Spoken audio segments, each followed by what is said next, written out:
Oi, hoje a gente vai falar sobre os vírus. Quais são as características gerais dos vírus? Os vírus eles são acelulares, ou seja, não tem células, agem não celulares. E aí é essa característica que gera uma grande discussão dentro da biologia, porque uma parcela dos cientistas consideram os vírus como seres vivos e a outra parcela considera como não ser vivo. E aí, por que considera como não ser vivo? Porque a base da vida é a célula. Então, se você não tem célula, você não é um ser vivo. No entanto, uma outra parcela considera eles como seres vivos porque eles são capazes de se reproduzir. Quando eles estão lá dentro da célula, que ele utiliza a maquinaria da célula, ele é capaz de se reproduzir. Então, tem uma parcela que acredita que eles são seres vivos. O que a gente utiliza em geral é que eles não são seres vivos, mas é importante saber que essa discussão existe e que, e que é uma discussão que está aí, posta, e que não existe um fechamento ainda sobre isso. E talvez nem tenha. Eles são parasitas intracelulares obrigatórios, ou seja, eles precisam obrigatoriamente estar dentro de uma célula para que ele consiga funcionar. Fora de qualquer célula, os vírus eles não funcionam, eles só funcionam dentro de uma célula. E aí, como a gente sabe, eles são agentes infecciosos porque eles infeccionam células para poder funcionar. Qual é a composição geral do vírus? Então, os vírus ele tem material genético. Aqui, apesar de a gente ter um DNA, né, que é dupla fita, os vírus eles podem ser também de RNA. Inclusive, a gente tem vírus de DNA mais RNA. A gente tem o capsídeo, e aí esse capsídeo é uma proteína que protege o material genético. Fora desse capsídeo, a gente pode ter envelope, então alguns vírus são envelopados. E aí, por fora geral dos vírus, a gente tem as proteínas. Essas proteínas que a gente tem aqui fora, essas proteínas aqui a gente são proteínas associadas com carboidratos e aqui a gente tem enzimas. E como que isso funciona, né? Esse verde, azul, não sei como vocês enxergam aí, a gente chama de hemaglutinina. As hemaglutininas, elas chegam próximo às células, entram em contato com a célula, e aí é ela que faz com que a célula reconheça o vírus como um organismo legal, não vai causar nenhum prejuízo para ela. E aí a célula deixa esse vírus entrar. No entanto, os vírus são grandes, eles não passam pela membrana plasmática. Então, essas proteínas rosas aqui, que são enzimas, que a gente chama de neuramidase, lembra lá que toda enzima termina com ase? Então, a gente tem esse rosa que são enzimas, elas vão romper a membrana plasmática, permitindo que esse vírus entre dentro da célula. Só por questão aqui de curiosidade, lembra que a gente teve um surto de H1N1? O que era? H1, que é hemaglutinina do tipo 1, e uma neuraminidase do tipo 1. A gente tem outras variações, né? Tem H1N3, H1N2, então a gente tem outras variações, mas a gente teve esse caso. Então, se variar aqui no 2, o que está variando é o tipo de enzima. Se variar aqui no H, o que está variando é o tipo de hemaglutinina.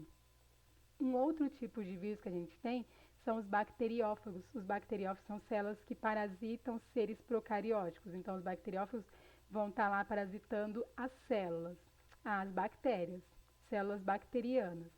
Esse bacteriófago ele tem uma cabeça, e aí é nessa cabeça que fica o material genético. Aqui, novamente, está mostrando o material genético de DNA, mas pode ser tanto de DNA quanto de RNA, quanto os dois. E aí, por fora desse DNA, a gente tem proteínas protegendo esse DNA. Os bacteriófagos não são vírus que contêm envelope. A gente tem aqui na cauda fibras proteicas, e aí essas fibras proteicas elas vão funcionar como as hemaglutininas.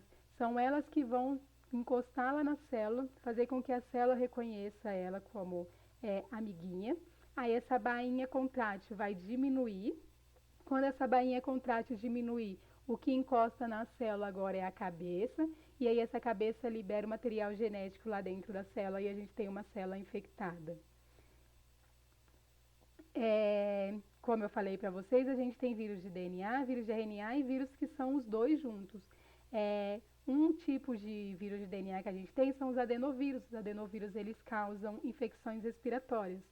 Um outro tipo de vírus que a gente tem é o vírus de RNA. Um exemplo que a gente tem é o retrovírus, e aí o retrovírus, um exemplo que a gente tem de retrovírus é o HIV. E aí, por que está aqui transcriptase reversa? Lembra que ase, terminou com ase, é enzima, né? Por que precisa dessa enzima? Porque eles são vírus de RNA.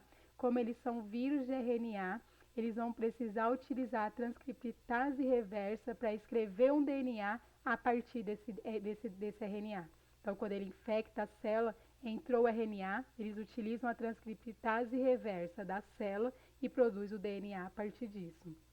A gente tem também os citomegalovírus, que são vírus que têm DNA mais RNA. Um exemplo que a gente tem de citomegalovírus são as herpes virais. Aqui a gente tem o ciclo viral, então vamos lá. A gente tem uma bactéria aqui, porque aqui a gente tem um bacteriófago, né? Que a gente tem aqui, a gente reconhece muito bem um bacteriófago porque ele tem uma cabeça e uma cauda. Bacteriófagos infectam bactérias. Então, a gente tem aqui uma bactéria e aí chegou um bacteriófago. O bacteriófago chegou, reconheceu, liberou material genético lá dentro. Tá vendo aqui o vermelhinho, material genético. Quando ele liberou o material genético, se é um material genético de DNA, esse material genético vai ser acoplado ao material genético da bactéria. Se for um material genético que seja do tipo RNA, vai utilizar a transcriptase reversa, produzir DNA, e aí depois de produzir DNA, ele se acopla ao material genético da bactéria. Se acoplou ao material genético da bactéria, essa bactéria vai começar a se reproduzir, formando várias outras bactérias, e todas essas bactérias vai ter o material genético do vírus. Até uma hora em que esse material genético é ativado, e aí, quando esse material é ativado, a gente entra aqui no ciclo lítico. Quando ele ativa o material genético do vírus, ele começa a produzir partes do vírus dentro da célula. E aí essas partes dos vírus vão se montando e formam vários vírus. A gente tem aqui vários bacteriófagos. Quando você tem uma quantidade excessiva, rompe a membrana plasmática, libera esses vírus, e aí quando libera o vírus, ele entra lá, ele começa a infectar outras células. Então a gente tem o ciclo lítico, que é um ciclo mais rápido, o ciclo lisogênico, que é um ciclo mais lento. No ciclo, alguns vírus, eles não passam pelo ciclo lisogênico, eles vêm direto para o ciclo lítico. Chega aqui, acopla e já começa a fazer cópias. Então, ele não fica produzindo várias células infectadas até que ativa. Alguns vírus, quando eles entram, eles já ativam o material genético no mesmo momento e já entra no ciclo lítico. Alguns vírus passam primeiro pelo lisogênico e depois pelo lítico. E aí o ciclo lisogênico é o ciclo mais lento e o ciclo lítico é o ciclo mais rápido. Então a gente tem lá aqueles seres que eram acelulares, que fora da célula não causam nada, e aí a gente percebe que quando eles entram dentro das células, eles podem causar um grande estrago.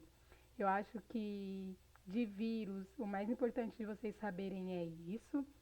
Eu agradeço a atenção de vocês e qualquer dúvida pode me chamar. Estou lá na NSA, estou lá no Google, estou lá no Teams e estou também no e-mail. Vocês têm meu e-mail, é só chamar.